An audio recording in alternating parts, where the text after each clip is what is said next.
marched down to Church Street, took back what they stole from me. These redevelopers, they ain't got nothing on me.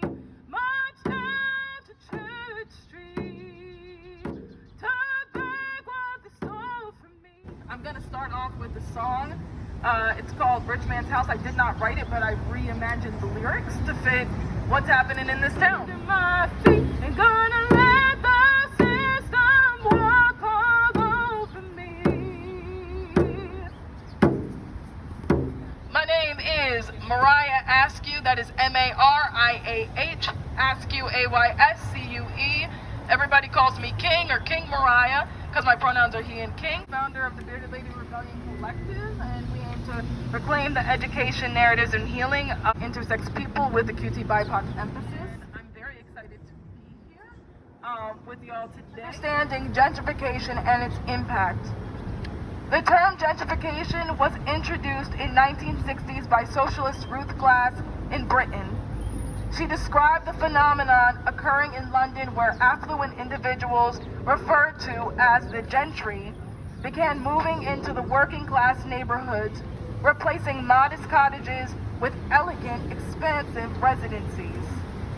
Glass stated, once this process of gentrification starts in a district, it goes on rapidly until all or most of the working class occupiers are displaced and the whole social character of the district is challenged. They got so good at it, they made sure it was harder to see and easier to look away.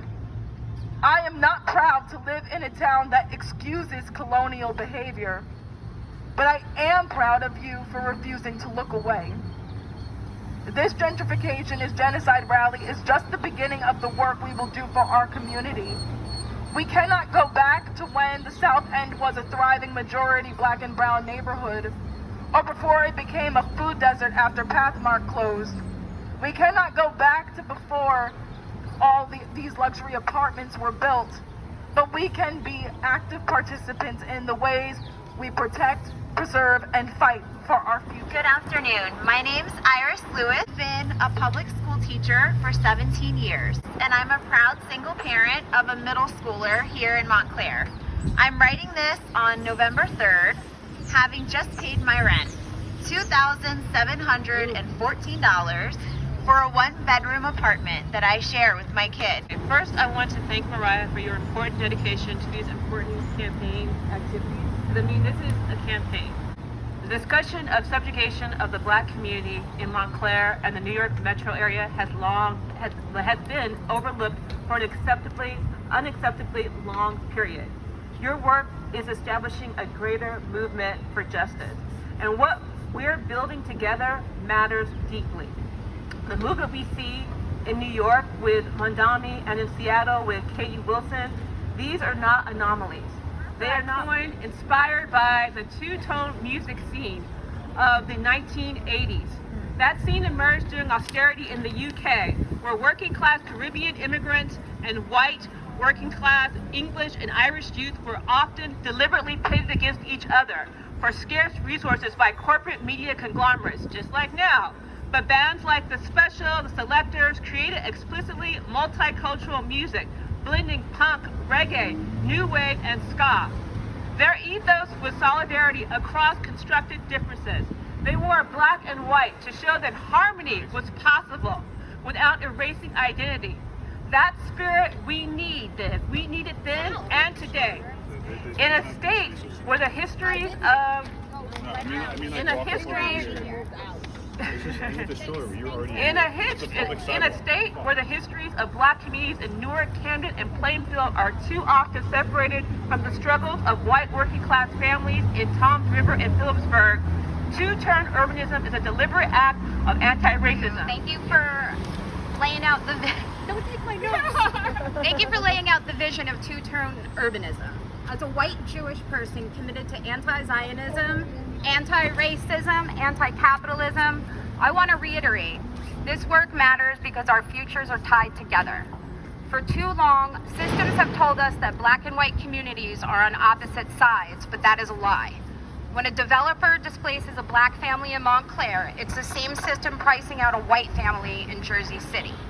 The mechanisms that allowed environmental racism in Warren County, New Jersey, where I grew up, is the same mechanism that poisons water in the Musconetcong River.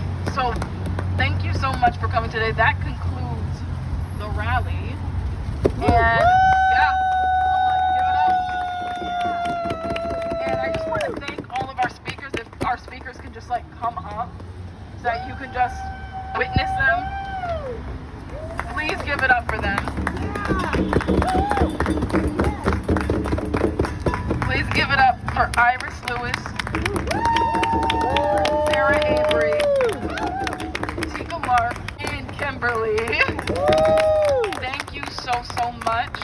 And please keep in contact with me. If you don't have my information, you can email me at mariahayscue@gmail.com. You can follow me on Instagram at mariah.ayscue. And you could Venmo me at capital M ARIAH capital AYSCUE. If you wish to Zelle because you don't like the Venmo or the Cash App and all that, it's my email, mariahayscue@gmail.com. Thank you. Make it happen with me. I'm gonna stay around. So that way we can still, be in contact with each other regarding this, because they trashed the current redevelopment plan, but that doesn't mean that, they're gonna willingly keep us in the loop. We just have one more. The person wished to remain anonymous because it is a risk whenever you're talking about what's happening here. You could get blacklisted real quick. And so I commend their bravery.